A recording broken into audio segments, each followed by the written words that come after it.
I like you, respect you, but I'm going to put you to sleep slowly. It's like you know an what I mean? Like, assassin's version of The Bachelor. Like, you don't want to get a rose from this man. You're not going to rose from the Spaniard. That's not going to end well. Welcome to First Strike, only on VSiN, the sports betting network. Here's your hosts, Dave Ross and Rob Moreno. It is First Strike here on VSiN. Dave Ross with you once again. Going to get Rob Moreno, El Modelo, and Reed Kuhn get their numbers on the big White House card, UFC Freedom 250. But look who it is, America. It's the bully himself, Ricardo Lamas, back on First Strike. Ricardo, so great to catch up with you before, I guess, a monumental card. We've never seen anything like this at the White House Sunday night. Did you ever think you'd live to see the day where we're going to have an outdoor event on the lawn of the White House? I didn't think I'd ever see the day where we'd have any type of sporting event on the lawn of the White House, but, leave it up to Donald Trump and Dana White to get it done. Right when you think that something is impossible, they let you know that it isn't. No, you're exactly right. I just wonder, you fought the best in the world throughout your UFC and MMA career. Have you ever fought outside? I did, yeah. So before I kind of made it to the big show in the WEC, I did have an outdoor fight in Cripple Creek, Colorado, which is about a 2-hour drive into the mountains at almost a 10,000-foot altitude. So that was my only fight outdoors, and I'm glad not only for that, but because of the altitude too. It was crazy. Yeah, it was so high they didn't even let us fight a full fight. So they cut it down to 2 5-minute rounds instead of 3. Wow. So the reason why I asked you that, of course, Ricardo, being on the White House lawn, it's June, as we know. I lived in Washington, D.C. for the better part of 20 years. It's quite humid. Do you look at this fight card now when we break down these fights here and say you have to factor that in? Will heat, humidity actually take its hold on world-class fighters? 100% it will. I would feel that every time I go down, well, I don't know if anybody else doesn't know, but I do half my camp here in Illinois and then go down to Miami and do my other half of the camp down there. So whenever I would go down to Miami, there'd be like about a week-long adjustment period where I'd have to get used to the heat and the humidity in the gym because, in our gym, we didn't have any AC. The garage doors would be up, so all the humidity from outside would come in. And it chokes you, it definitely has an effect on you when you're training. So I think if these guys aren't training in those conditions, you might see that factor into the fight. So, Ricardo, let's get to this card here that we're going to see on Sunday night. And I'll start right at the top with Ilia Topuria. And again, by osmosis, you've been in with the guys that Ilia Topuria has been in with, most notably Max Holloway, obviously, when he moved up to 55. And took care of Max. First guy to actually stop Max Holloway. Going to take on Justin Gaethje. And this is a naturally bigger weight class that Topuria finds himself in. So far, so good. But this weight class, 45 up to 55. What is the difference here for Topuria going up against a naturally bigger guy who's been in some of the most historic fights we've seen in Justin Gaethje? That's the reason why they call him the highlight. This is a very interesting fight. They say that styles make fights, and this is a classic technical boxer versus brawler type style. And you have to do one to beat the other, right? How do you beat a technical boxer? You brawl him. How do you beat a brawler? You got to box him and stay technical. So it's kind of like who's gonna pull off their game plan? Who's gonna be more aggressive? Who's gonna land that one shot that's gonna put the other guy away? I think that Ilia Topuria has already been in this situation. He fought Josh Emmett at 145 pounds, who's another heavy hitter, kind of brawler type fighter. But Ilia picked him apart in the fight. So he has a very high fight IQ. And, the one thing I don't like about Justin Gaethje is he comes out hard. But then when he starts to get a little tired and his energy dwindles a little bit, he makes a lot of mistakes. He puts his head down and swings for the fences. So if Ilia notices that and capitalizes on it, it might be a short night for Justin Gaethje. But on the other hand, a brawler always has that puncher's chance, and it just takes one shot with Justin Gaethje to put you out. Ricardo, as you know better than most in your fighting days, it's mixed martial arts, right? Justin doesn't do the mixed part very well. You were an elite grappler in there, but you could throw hands as well. Would you advise Gaethje to try to wrestle against Ilia Topuria and switch it up a little bit? I think if what he's doing isn't working in the beginning of the fight, he definitely has to switch it up. We haven't really seen Ilia's wrestling. He does have great Greco-Roman wrestling that he's been practicing, since he was little. So it might be tough, but if the stand up isn't working, you got to do something else to pull the win off. All right, so I'm anticipating by your tone and tenor, Ricardo, that you're not sensing an upset here for the massive underdog in Justin Gaethje. Are you rolling with the Spaniard? I'm not counting him out, but if I had to put money on the line, I'm going with Ilia Topuria on that. All right, I got to get your thoughts in the co-main event here with Ciryl Gane, a Frenchman, fighting in the White House lawn against a Brazilian in Alex Pereira, who's trying to do something that we've never seen before here, and that has become a 3-division champ, right? Moving up from middleweight to light heavyweight and now to heavyweight. And by the pictures that we've seen from Alex Pereira, it looks like he's filled out the body just fine to move up. But Ciryl Gane walks around, well, at least on fight night, he's going to be fighting at 250. He walks around much bigger than that, but he feels like a very mobile 250 that we're going to see for heavyweight. So we talked about it with Gaethje against a naturally smaller man in Topuria. What about Pereira being the naturally smaller man against a guy like Ciryl Gane? I don't think it's going to be too much of a difference in the size. I think Pereira was a gigantic middleweight.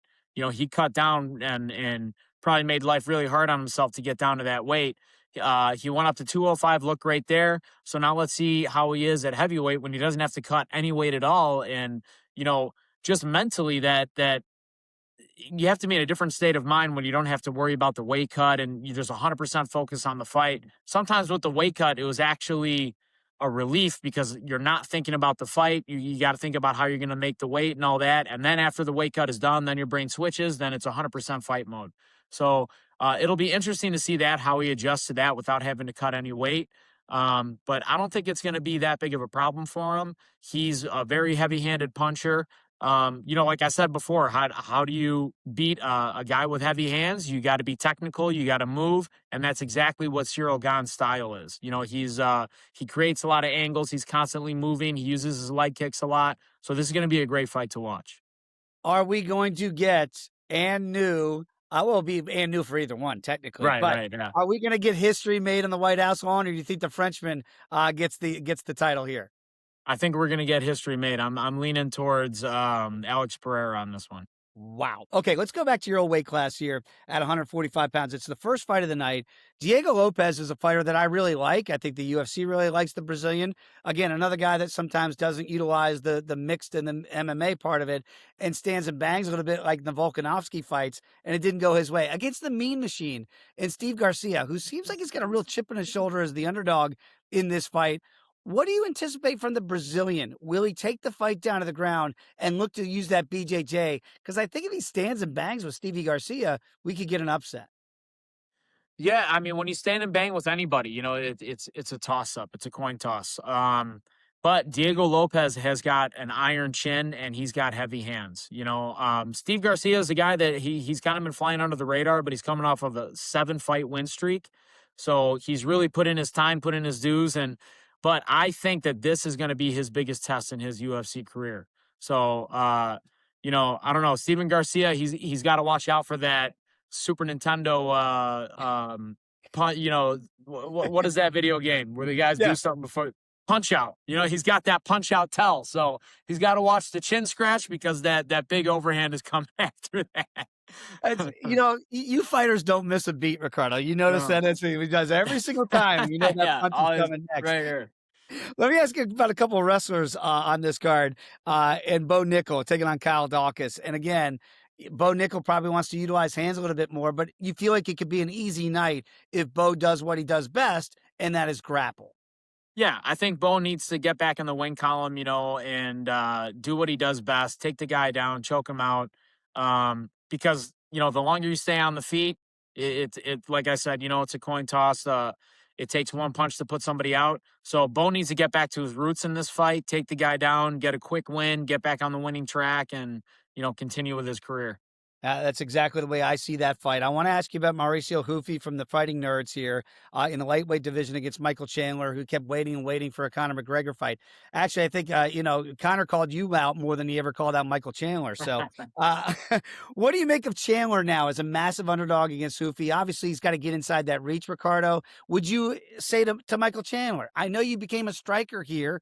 Wrestle. Will you engage Hufi and try to make this a grimy fight? Yeah, he's another one, just like Justin Gaethje. These guys are great wrestlers, Division I wrestlers, but they don't use it in their fights. Chandler likes to come straight forward, throwing at you the whole time.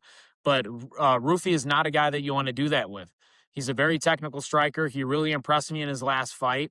And I think if Chandler just does his in and out like he normally does, that linear style of fighting, he's going to get picked apart and he's going to get put away in this fight. I tend to agree with you there. 2 more fights, and I want to ask you about the Sugar Show against Amin Zahabi here in the bantamweight division here, just down a level from where you fought. And I heard Sean O'Malley say this week, I got to get back to the highlight. I got to get back to knocking guys out. Zahabi feels like a tough guy to get out of there. Is this going to be a 15-minute dance of 2 slick fighters and see who can out-slick the other guy? Yeah, just as long as Sean O'Malley doesn't get too much inside his own head. When stuff like that starts creeping in your head, like, oh, I got to get back to my old ways, like you're thinking that something is wrong, right? Don't let that throw you off your game. Just do what you got to do to get the win. Don't try and make a highlight out of it. If the highlight is there, it'll happen, but I feel like if he puts too much pressure on himself, it might impact him negatively. So just go in there like he did before, have fun and put on the Sugar Show, but don't force it. Just let it happen. Yeah, and let's see if we can do that as a big favorite here against the Canadian in Amin Zahabi. I don't know if it's the best for last, but it's very intriguing when you have a Josh Holkett fight now against the Black Beast and Derek Lewis. Look, Derek Lewis hates wrestling. He doesn't want anybody to take him down to the ground. Holkett fought a guy we know well in Chicago and Curtis Blades, and it turned out to be just this incredible stand-up back and forth. He talks a lot. We get that. He's making a name for himself. Yeah. Does he make a further name for himself as a big favorite against Derek Lewis, or is there danger if you're going to strike with the Black Beast? If I'm calling this one, I don't think he's going to strike with the Black Beast. I think the reason that it turned into a striking match with Curtis Blades is because sometimes when you put 2 wrestlers in there, the takedown defense cancels each other out, and then it turns into kind of a stand-up war. We'll see. Hopefully Josh Holkett doesn't run in one of those Derek Lewis uppercuts like happened to Curtis Blades when he was going in for a shot. So Derek Lewis has seen the wrestlers before, and he's put them away, and there's a chance that he could do it again. Yeah, if you can get caught on the way in. But again, you think Holkett will dive for the legs of Lewis and not fight the stand-up game? I think that would be the smart way to approach this kind of fight. You're fighting the guy that has the most KOs in the UFC, right? So you better get him tired first if you want to get that knockout later. Yeah, it'll be interesting on the mic for either guy, whoever wins Sunday night at the White House. That's for sure. Ricardo, a couple things before we wrap it up. One, you mentioned training back in Miami between there and Chicago. Conor McGregor is coming out of retirement. Does Ricardo the Bully Lamas ever consider coming back to 145 pounds? Not 100. I mean, if it was me and McGregor, I don't think he would go back to 145 pounds. So I'd do it at whatever weight there. 145 pounds is not a weight that I ever want to see again, because that was hell getting down there. Maybe at 155 pounds if he calls you out again. He seems to like to talk about you a lot, Ricardo. That's for sure. And tell the people in Chicago and the greater Chicagoland area, you've got a UFC gym. I know now since our days in Chicago together. Tell the people about that and what they get when they go to your gym.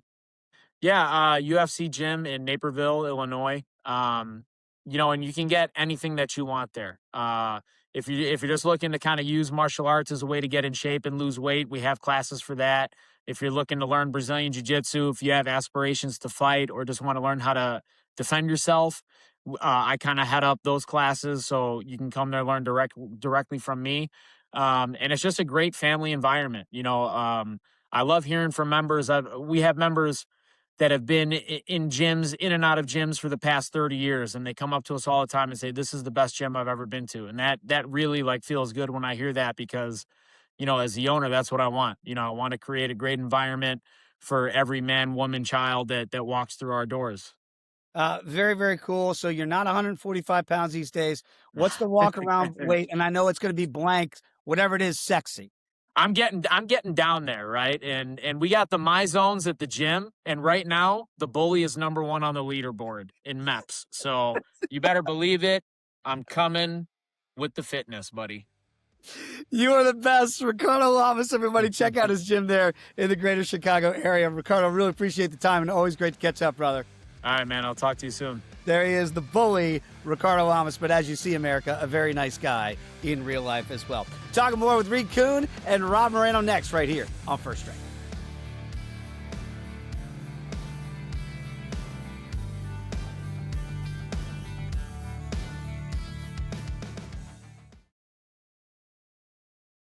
tuned in to First Strike, right here on VSiN, the Sports Betting Network. We continue First Strike here on VSiN. Reed Kuhn, kind enough to join the program once again. Great to have you on by the books earlier in the week, Reed. And now as we get closer and closer to this fight card that I feel like we've probably been talking about in some way, shape, or form for months, once we knew it was going to be a spectacle in the White House. You're a D.C. guy. I lived there for almost 20 years. Before we really start to break down the fights themselves, the venue.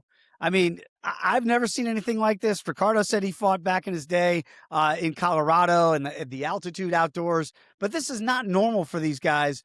What do you make of this? Like, how do we anticipate the heat that you and I know about for June DC weather affecting these guys potentially on a Sunday night? Yeah, just walking by it yesterday, was in town right next to the White House, and it is fairly blocked off in terms of dividers, and it's hard to get a clean picture. I could barely see the arch peeking out between the trees. Maybe I had a bad angle. Like, the better angle is from the rooftops looking down. So it is still relatively secluded now, but the weather is a factor. You can't hide from that. And I was just getting alerts just in the last hour because I'm hopping on a flight later about hailstorms coming into town this week. We've got thunderstorms coming in, and the way the weather pattern works here in the DC area is we get comes off the Blue Ridge, so we get these pretty violent thunderstorms all summer long, usually in the range of like 4 to 6 p.m. almost all the time. It's in that range. And that's exactly when this card is going to be in full swing. So that is a concern. Just now it changes. The forecast will change day to day. So even if you look today, what is it going to look like on Sunday? Expect that to change. But once you get to like the day before, 48 hours before, that's when it might start coming together. And I do wonder what will happen if they're going to get hit with one of these 30-minute torrential downpours or worse, lightning. That's the real concern. So yeah, like if you have kids in sports during the summer, that is a routine thing, is that things get canceled during that exact time frame during the day. So that is a factor. And then even if you're lucky, it's still the dead of June. It's like right on the solstice. It'll be light outside until probably 9 p.m. So that's a plus side. But yeah, it's going to be hot. It's going to be humid. This is DC in the summer, and you got to watch out for the lightning. Yeah, buckle up, not only for your cross transatlantic flight here, but also buckle up Sunday night here. We don't know what we're going to be in store here for Freedom 250. And again, Reed, I always look to you as kind of the father of analytics. I mean, people use your models to this day. You're the first guy to really kind of become analytically driven here when it comes to fighting. That's why you should check out his book, Fightnomics, if you haven't already. It stands the test of time. And when you look at the models now, and let's get to the main event here. And again, you and I have talked through the years about fighters that change weight classes. Ilia Topuria, of course, 145 pounds. We all saw what he did there. Destruction of guys like Alexander Volkanovski, maybe the greatest 145er of all time. Then he comes up to 55, looked pretty darn good against Max Holloway, and another true 55er now in Justin Gaethje. Now you factor in the outdoors. You factor in all these things we just talked about. What are the models showing you here for Topuria against the highlight Justin Gaethje? Well, the first thing I look at is age, and you know that. I mean, I spent a long chapter on that in the book. And where Justin Gaethje is now north of 35, which is sort of the very back of the envelope threshold for where you might have a concern. But he's also just been in some absolute wars over his time, and he has taken some brutal knockouts more recently. So that's a concern. And so when you're looking at the models, you're looking at cumulative damage as one of the inputs to that model, not just your fight to fight rate of damage. So cumulative, that's one of the few areas where I actually use a cumulative number, not just a rate-based number, is when it comes to damage. And so age is a concern. Topuria, much younger, much fresher. You do mention the size, though. That's one thing the models don't account for is when you're changing weight classes, you've essentially earned your performance metrics in a different weight class, and now you're changing. And so when you're moving up, you might argue, maybe I should be deflating some of these numbers. But overall, still, the models have a very strong lean towards Topuria. It's just not a number I would play a side on. And if anything, I might expect Gaethje to hold his own a little bit better. He is going to be the bigger guy in the cage that day. And so I think he holds his own. One thing that happens automatically when you have extreme odds, if you have a 7-1 favorite, a 10-1 favorite, it pushes the total down aggressively. That's just like an automatic, that's the casino model at work. Is you have a squash match, of course there's going to be an opportunity for an upset. And I actually did look at the biggest upsets in history, and they tend to come by finish. So even the winner is more likely to finish, but the loser, if they pull the upset, is also more likely to finish. So that is a true trend. In this case, I think the bigger size and the durability of Gaethje, I think he at least makes it a scrap, and it gets into round 2, possibly round 3. I don't know if he can hold it up forever, especially if the heat takes effect. His age is kicking in. Topuria is the fresher guy, and he clearly hits harder. Topuria on a per strike basis hits at least twice as hard as Gaethje, at least statistically speaking. So that's a concern. I don't know if Gaethje survives all 5 rounds, but one, I'm not going to just bet aside on Topuria. I think the most affordable angle on this matchup is just going over 1.5 rounds. Love it. Love when we align. That's a little precursor to my best bet of the night, but I absolutely right there with you. And I'm glad that you see it the same way. And I think it's fascinating knowing the history of how those upsets occur. They tend to come by finish, not just obviously for the big favorite here in Ilia Topuria, but that could be if Gaethje's going to score the upset. You would think you wear down Topuria, maybe in that heat. We'll find out if the fight continues a little bit longer and get him out of there before the potential 5 rounds. Same deal here in the co-main event. And again, kind of like what you just talked about with Topuria moving up to 55. Now we got Alex Pereira trying to move up from middleweight to light heavyweight to heavyweight and become a 3-division champ, which we've never seen in the history of the UFC. I think we'd all love the story. The numbers show us, at least the betting markets, pretty much a coin flip fight here against Ciryl Gane, the Frenchman here. What is the model showing you? And again, with that weight increase for Pereira, I wonder if that slows down his speed, which he normally carries here with his hands. Yeah, you're right. I mean, Gane is the natural heavyweight. And when you think about that, he's just more accustomed to wearing that mass. He's also used to taking harder punches from bigger people and trying to survive that. And so Pereira, I mean, he got knocked out cold by a middleweight. That was at 185. If he gets hit cleanly by Gane, that's a very different ballgame. But again, the models don't account for the weight change. But what I can do is sit back and say, all right, if there's a lean on one guy and it happens to be the heavier guy and his metrics have all been earned at that weight class, and we have someone moving up who arguably fought smaller people, less hard-hitting people, just physically smaller in terms of the frame, how is he going to fight uphill against someone who's now bigger, or at least rangier, and more massive in terms of the strength?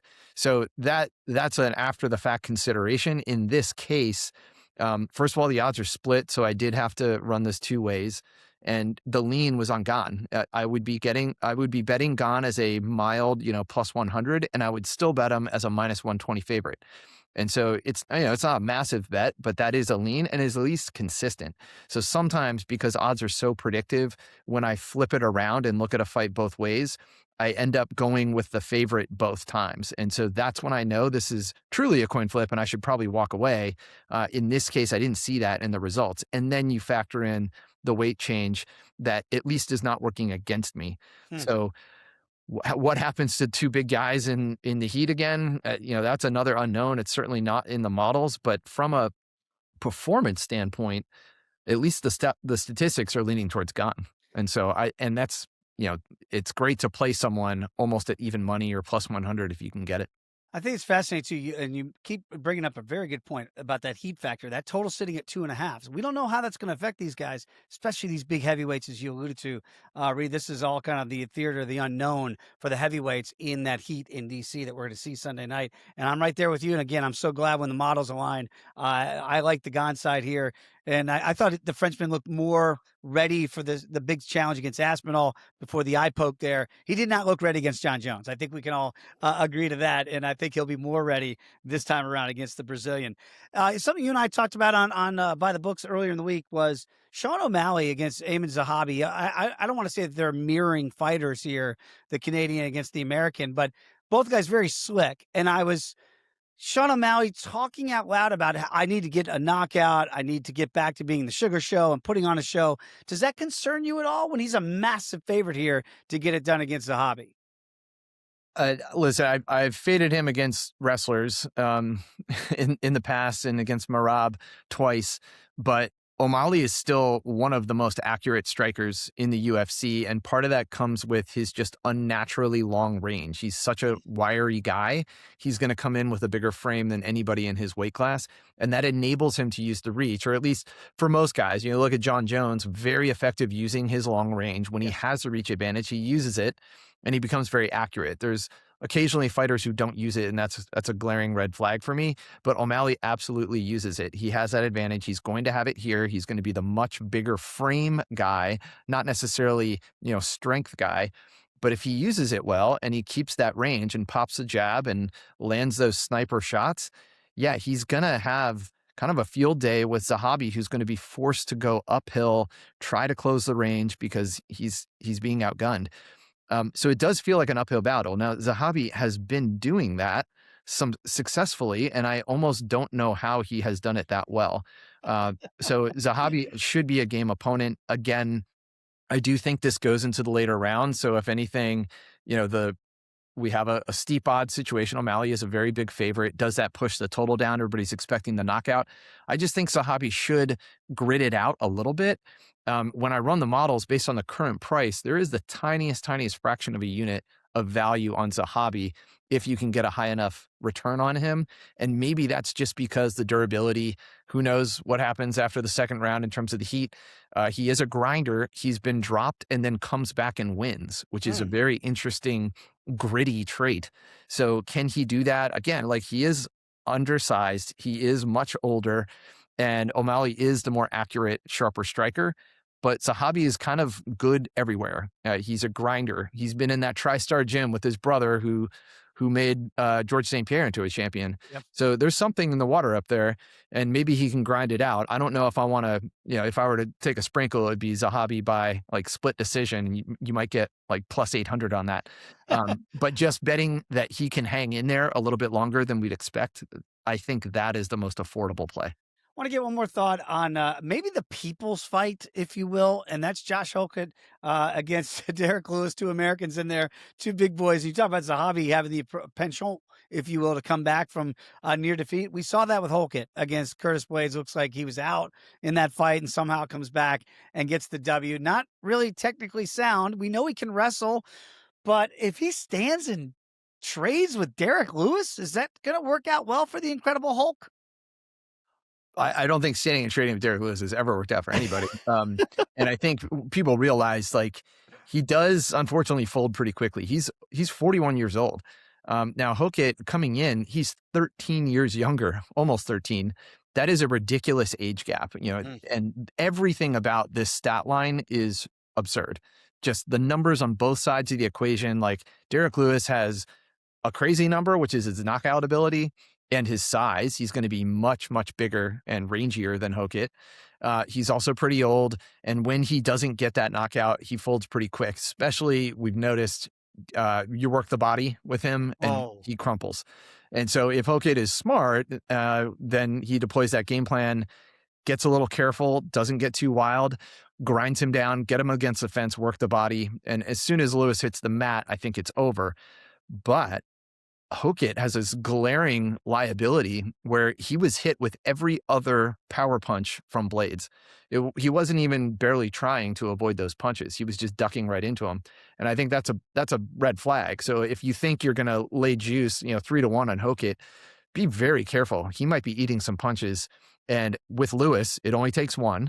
And if Holkett is eating every other one, we ask ourselves, can Lewis get off 2 clean punches, land one of them, and the fight's over? And you got a few minutes to do it. So there's a lot unknown here. This fight, I don't think goes the distance no matter what, because again, if Lewis doesn't get that early knockout, he's going to fold eventually. Throw in the heat, he's going to be standing against the fence at some point. If this lasts more than a couple minutes, he's going to be standing against the fence line, and Holkett can pick him apart. But again, this is not a model-based prediction. That liability on Holkett and the return on Lewis at well north of plus 300 for a knockout might be worth a sprinkle, but mainly just expect it to end inside the distance. That's this is one of many ingredients to parlays that are available on this fight card. Yeah, seems like a lot of parlay pieces. How about this, Reed? To that point, the total sitting at 1.5, 7.5 minutes, juiced over $2 to the under that we're not going to make it 7.5 minutes. So the market certainly aligns with your knowledge there. Reed, I always say it. You're the best. Your information is top notch. It doesn't get a whole lot better at Fightnomics on X. Read the book as well. And Reed, you're going overseas. We know that. So you won't christen the new digs that we see behind you. But all of our people at VSiN through the years, whether it's on First Strike or now Buy the Books, you're going to break that new bar in behind you come July. Is that right? I'm looking for a numbered event, a really strong card. I can fire up the barbecue and open the bar, hopefully stock it a little bit better because 6 months in transition between houses, I let it get a little bit low on the supply. So maybe I'll invite some guests and make that part of the entry. It looks absolutely amazing. And again, safe travels this weekend. I know you'll catch the fights overseas, and we'll catch up again right here on First Strike. But again, everybody, if you've not read the book, I've got it. It's fantastic. Fightnomics, that's also the handle. Check out the book. It stands the test of time. When we come back, Rob Moreno, El Modelo, going to wrap up this edition, Freedom 250 edition of VSiN First Strike.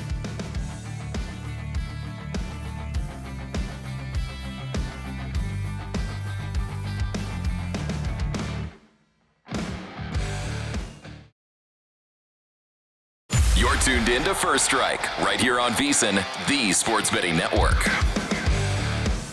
We continue First Strike here on VSiN. Dave Ross and Rob Moreno coming at you. And Rob, again, if you have not become a VSiN Pro subscriber, I mean, we got Freedom 250 at the White House. Look at Rob's hat. It's fantastic, right? Now, you don't get that with a subscription. You should. We'll have to talk to Bill Adie about that. But you get everything else, right? You're going to get all of our knowledge that we have, not just here in the fight game, but certainly any sport available to you as baseball really heats up. I'm fortunate enough to do the show every day with Jensen Lewis. You're going to get his baseball picks as we go. And the NFL people, it's right around the corner. We've got our football betting guide coming out June 22nd this month. I'll have some write-ups in there as well. Rob, we always say it, but truly no better time than the present to become a VSiN Pro subscriber. Yes, and I've been asked about this hat before. Is a players only, is how it was described to me. Yes, it was an employee exclusive. But yeah, we got to talk to Bill about getting this in the store. I've gotten some positive feedback on it. But yes, join VSiN now. We got World Cup's right around the corner. We got a couple guys for it, and not sure that's where America will represent the best. But that's why we got UFC Freedom 250 here.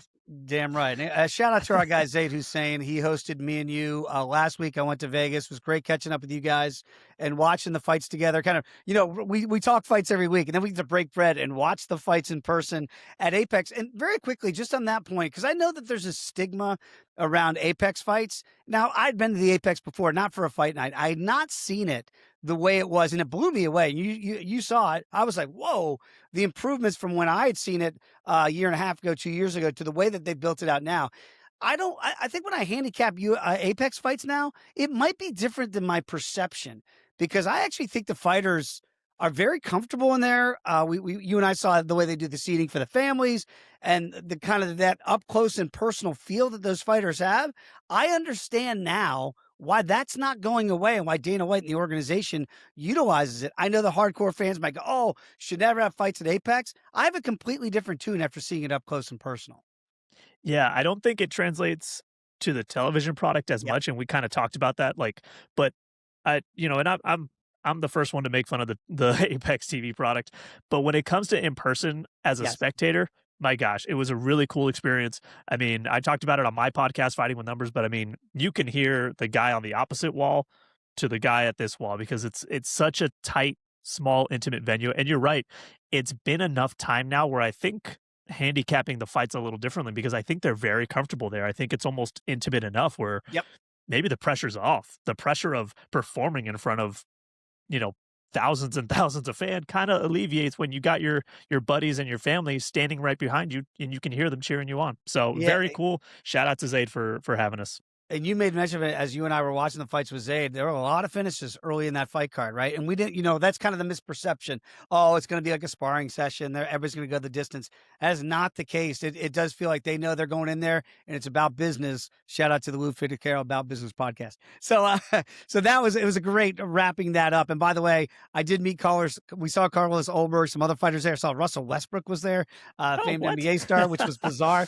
And then I walked up to Ulberg's walking right by me. I said, "Heel up, champ." He's in that brace as you and I saw. And he goes, "I will, mate." And we shake hands. And very nice guys. He's making his way around. And right when he left, I just thought, man, that guy's so good as the champion. He's got so much heart, and he cost me so much money by not giving up against Yuri Prochazka. So shout out to Carlos Ulberg, a true professional in every way, shape, or form. So we talk about Apex, and now we go to the White House, right? Like, I don't know where we begin as far as what we are actually going to see. We can get an idea of what we think we're going to see. But now that we know what Apex is like, do you have any way to try to not model, but at least predict what this venue is going to be like in that heat and humidity? I think it's extremely unpredictable is the only thing I can really tell myself. I've tried to think about it throughout the week and the coming weeks, especially hearing more and more about the weather. We just talked to Reed. Ricardo gave some great insight on what it's like to fight outside in the elements. So cool. It's a different beast. I think the way I've tried to look at it is maybe just temper down on what I usually may bet, because there may be elements that I'm not accounting for, right? I mean, Ricardo talked about it. If these guys aren't prepared to fight in these conditions, they may be totally unprepared for this fight. And that goes from top to bottom. I mean, these guys are professionals. They've been doing this for years. There's not a lot of newcomers. This is a clean, just full stacked card with veterans.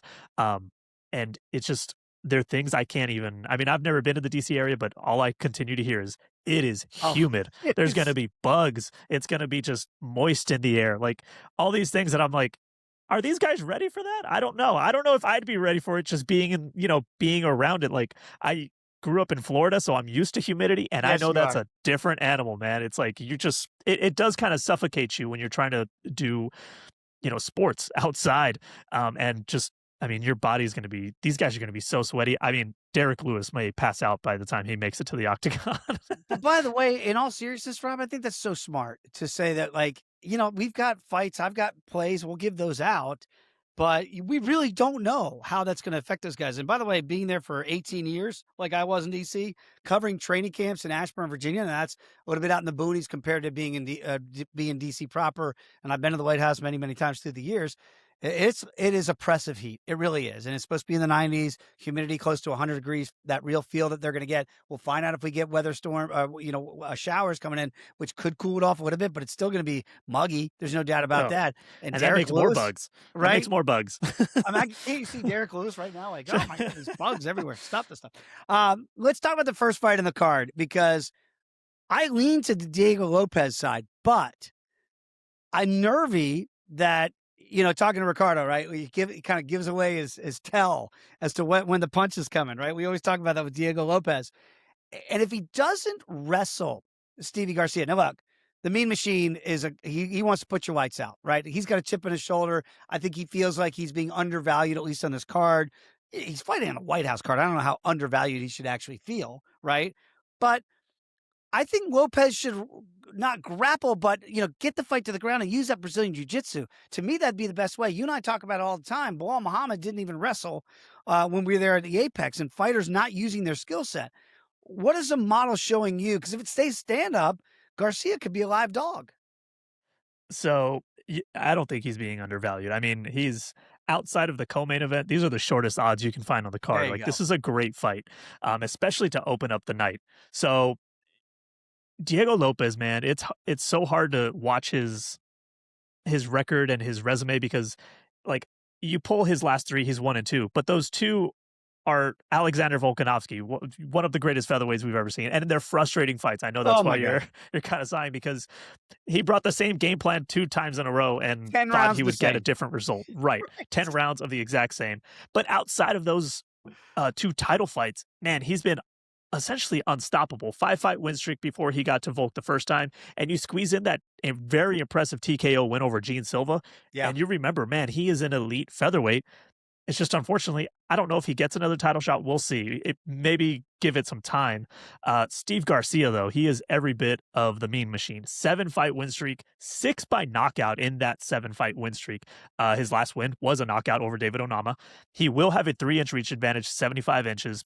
And once again, these are guys, especially Diego Lopez, they're going to push the cardio. They're going to push that steam. That's when I start to get curious about the outdoor elements and what that brings. And for the record, I'm not hoping it rains. Like, I've been laughing at the weather. I'm not hoping it happens, but it's my production brain that I'm like, but what do they do if it does? Right? I want to know what the backup plan is, right? We work at VSiN. I work behind the scenes. When things go wrong, I'm like, what's our backup plan? What do we do? I'm just curious. What does Dana White have in his pocket? But anyway, back to the fight, the stats.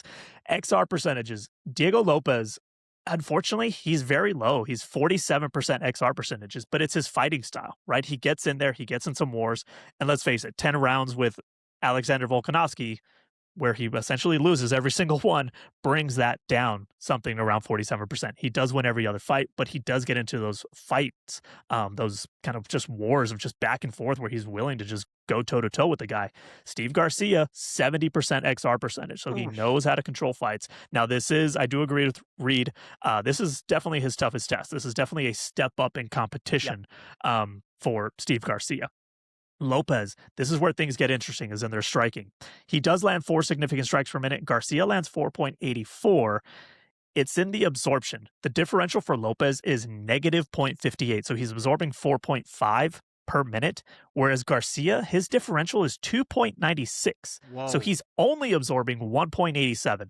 Now, Garcia has been dropped. He's been clipped before, but it's actually been a while since he's been clipped. It's been about 3 years.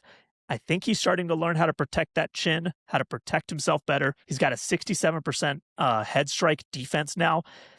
You're right. If this goes, you're scratching your chin just like Diego Lopez. If this goes fist for fist, now, Diego Lopez has never been stopped. He's never even been knocked down in the UFC. But if this goes fist for fist and Garcia can stay out of trouble, the model sees that as a potential thing for happening. The model runs the numbers. It lands on Steve Garcia, giving him a very strong win probability. And I talk about those tiers. You can check out the write-up later this week or go to fightingwithnumbers.com, and I kind of explain what my tiers are. But tier 1 live dog is what he lands on. Those are 8 and 5 on the year for me. It means there's a shot here. I grabbed him at plus 145 on Monday. He's now plus 130. There's still some value there for sure, because expecting Lopez to take him down, sure, that could change the game. But stats say that's not his game plan. He wants to put on a show, and there's a potential that could cost him. This is a very chalky-looking card on the surface. So to find a little underdog at the start of the night, I'm not mad at it. Oh, I love the handicap. Look, you remember back in the David Onama fight, because I love betting Steve Garcia and David Onama, and I said that was a Paul Sorvino fight. I had to turn my back on Onama and go with the mean machine. He gets the knockout there. I love both these fighters. Again, I'm still a big fan of Steve Garcia and certainly Diego Lopez.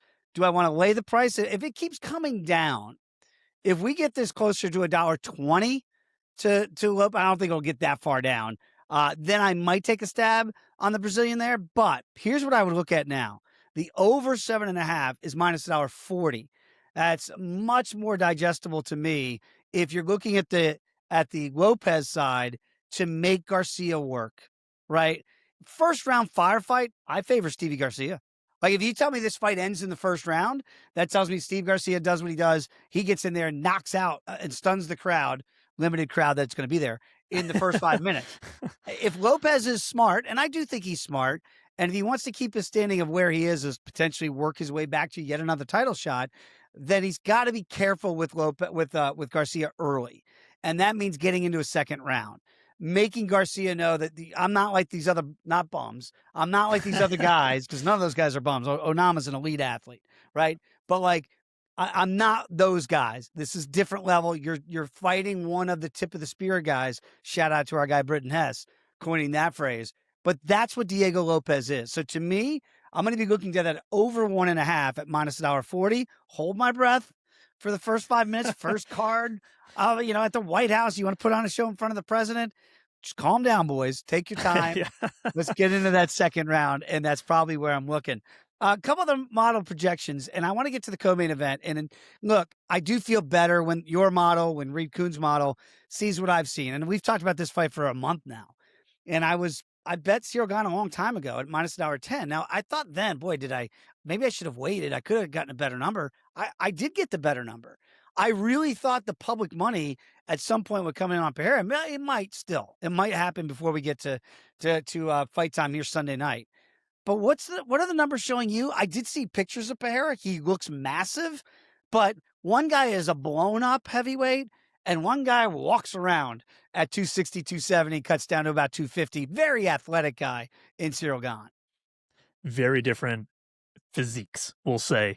It's different being a natural heavyweight who cuts and then just heavy.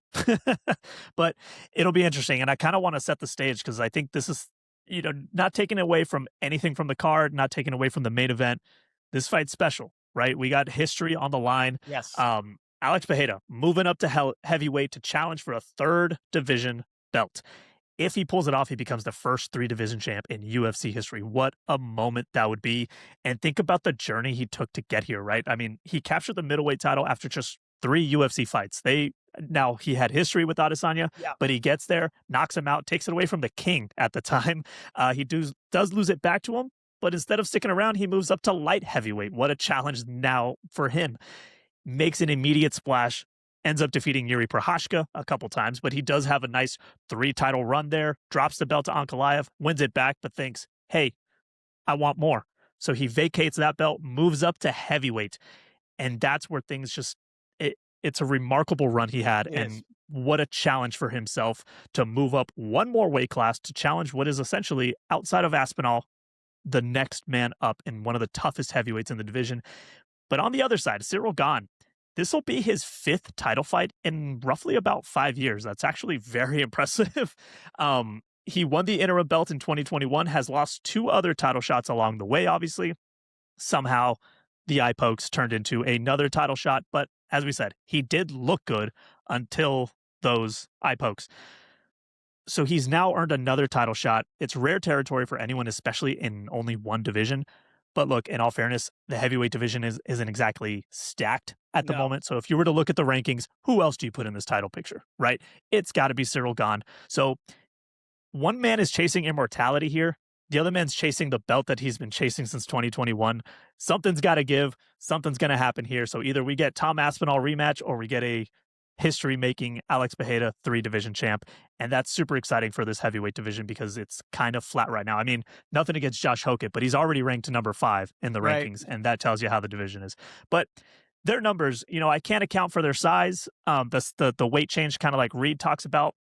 They've got similar striking metrics, and actually, I was very surprised by Ciryl Gane's striking metrics. They're actually a little stronger. He absorbs less than Pereira does. Now, whether or not his power is the same is different, and also for Alex Pereira, will it translate to heavyweight? But he does have 7 knockdowns in his time. They've both been stopped once, but once again, by absolute greats. Israel Adesanya knocked out Pereira, and John Jones submitted Ciryl Gane. Control rate also, we talk about there's a path for Ciryl Gane here. Control rate, 53% for Ciryl Gane. That's not the highest, but it's only 8% for Alex Pereira. He doesn't want to mix it up, as we know. He doesn't want to clinch. He doesn't want to take down. He just wants to stand and knock you out. I don't know if that's the best recipe. The model runs the numbers. It lands on Ciryl Gane, and I'm sure you're excited about that. I'm happy because Reed also did it, and I was kind of surprised, but it does flag it as a tier 5, as in kind of like, maybe don't fire away on this. Tier 5s in my model only hit about 55% on the year, and those are favorites. And obviously, if you know betting, you don't want to hit 55% on favorites. No. So traditionally speaking, and you're going to hear me say something I don't normally say in my betting conversations, but traditionally speaking, I would say I'm just going to stay away from this fight. I'm not going to bet it, tread cautiously. But we got history on the line, and I'm going to bet with my heart here. I'm sorry. I'm going with Alex Pereira. Hey! This is not a model prediction. Don't get me wrong. It gives me a little confidence because the model does say be careful with Ciryl Gane, but I'm betting from the heart here. I'm going for history, and I've placed a bet on Alex Pereira mainly because I also thought his number was going to keep growing. So I think -110 is a fair price. Yeah, I think they're both fair. Either shot, right? It does feel like it's aligned properly. So I think what we're saying here, people, is Rob and the model are not. Maybe Reed's model shows a slight advantage to Ciryl Gane, but these are not like, oh, these are green light go scenarios here. We got a huge advantage in the model. That's not what we're seeing. So maybe a slight edge to Gane. I get it. And by the way, if it is a slick mat in there, if they do get rain, I think that advantage is Brazilian because it's harder to grapple when it's slick. So, like, it's harder, I think, to get a hold of somebody, shoot double legs. I don't know that Ciryl Gane's going to do that. I've talked about this with Lou Finocchiaro, which he normally does not do, but it did feel like he was doing that against Tom Aspinall over there in England. He was trying those level changes. So just don't lead with the eye pokes here, boop, on the way in. And I think we should be okay and be able to get a double leg. I am on the Frenchman in this one, but my heart is on the Brazilian, and so I totally get that bet where you're coming from. I won't forgive him if he eye pokes and ruins this night. Yeah, oh God, if he does that, I won't forgive him. We're gonna make him go to boxing. He's gonna have fitted gloves. Yeah, it's it because we can't take this anymore. Ciryl Gane. Main event time. It's my favorite play on the board, ironically, and Reed alluded to it here. It's the over, and you can find that over right now, 7.5 minutes for a main event, potentially 5 rounds, at about $1.10 to over 7.5. Now, there is caution. Take caution in your tone, Commander, as I always like to say from A Few Good Men.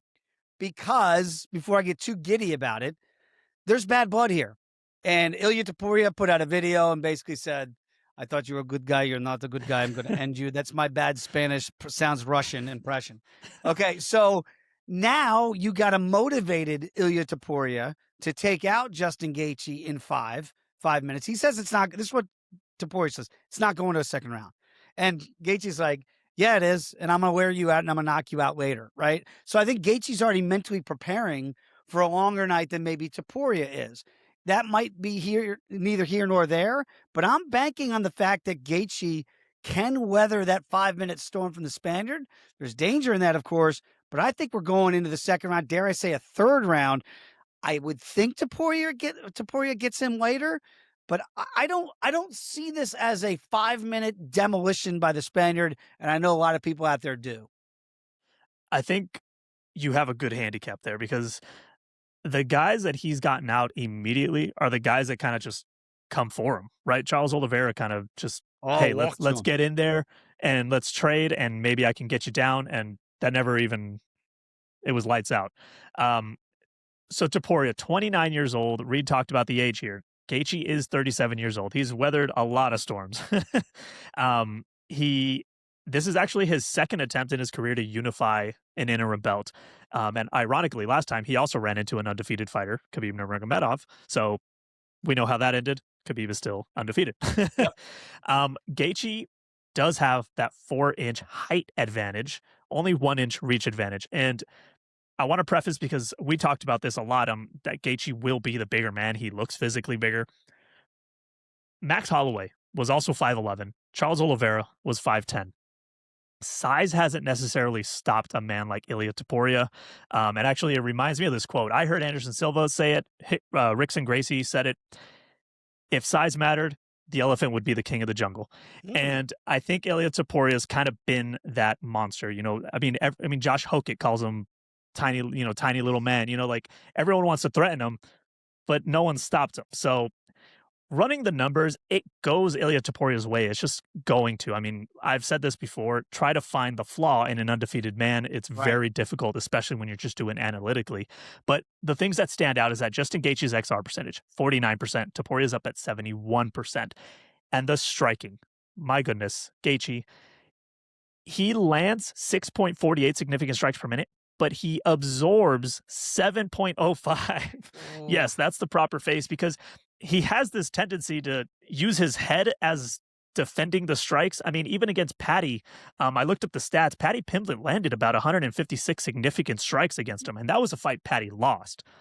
I don't know if that works against Topuria. I mean, even if he decides to wrestle, we've talked about that. He has a wrestling, resume that he should be using, but he doesn't tend to. I think he just likes to fight.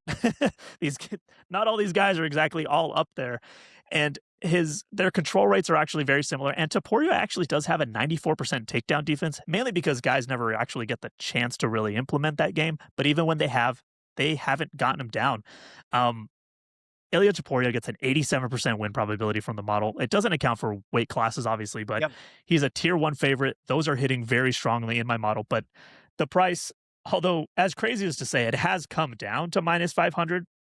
But the way I've been wondering is the rounds. And that's actually where I wanted to go to you. And you kind of prefaced it already. But the 1.5 rounds is where I think it could go. Now, this is where I say again, temper expectation with the elements, because this is the last fight. We don't know what that mat is going to look like, feel like.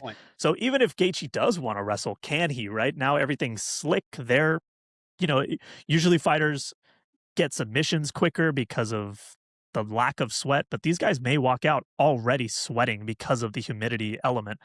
So I may be looking at the total with you. I haven't gotten there yet, but you're right. Minus 110 over 1.5 isn't a bad bet. It is a sweat, because if Gaethje comes out there and just says, let's go, I think it's a quick night. And you're right. Poking the bear that is Ilia Topuria, also not the greatest recipe, because before he was being nice when he said, I will make it a quick night. Months ago when the fight got announced, remember, like, I'll make it quick because I like you. Apparently he doesn't like him anymore. I don't know what that means for the man. Yeah, I get a little bit nervy when Ilia does that, and he like sends out these love letters to his opponents, but they're really death letters, right? That I'm taking you out here. I like you, respect you, but I'm going to put you to sleep slowly. It's like an assassin's version of The Bachelor. Like, you don't want to get a rose from this man. Do not get a rose from the Spaniard. That's not going to end well. I am fascinated by the fight. I think it's a great point, though, that we don't know what that octagon is going to look like by that time, being the last fight of the night. It's like a slip and slide in there. That's tougher to get it over, right? It would be really tough. But maybe Justin could actually get the fight down to the ground if Topuria slips, and that could burn some clock. I'd like to see Gaethje attempt to wrestle, which he did, if you remember, in the Fiziev fight. Remember, they got on the mic and said, I can't repeat it with the language he used, but all you blankety blanks there, I wrestled. Are you happy? Like, yeah, because it was a more effective way to win. So if you put Topuria on his back and you're the naturally bigger man, I'd like to see that. I'd like to see what Topuria does, because we've never really seen it before. Everybody fights the hands game with him, and it does not end well. So I want to see some smarts come out in some of these fighters as the best way to not just extend the fight for our purposes, but the best pathways to possibly pull upsets. I think that would be the way to go for Gaethje. So the model shows you Topuria. You and I are looking at that over 1.5. We're split on the co-main event, but that's a heart pick for you, and I get it. I'm going with Gane, even though my heart's with you. I'm rooting for Pereira to get it done, but the money for me is on the Frenchman there. And again, that Lopez fight, I'm looking at that over 1.5 at minus $1.40. Boy, we've talked about this fight card for months. It's finally upon us. We can't wait to see what it's going to look like Sunday night.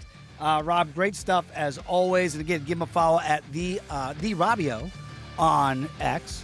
And I am at D-Raw Sports on X. And of course, check us out each and every week right here on First Strike. So for Rob Moreno, for Reed Kuhn, and for the bully, Ricardo Lamas, enjoy Freedom 250. We'll see you back here on VSiN, the Sports Betting Network.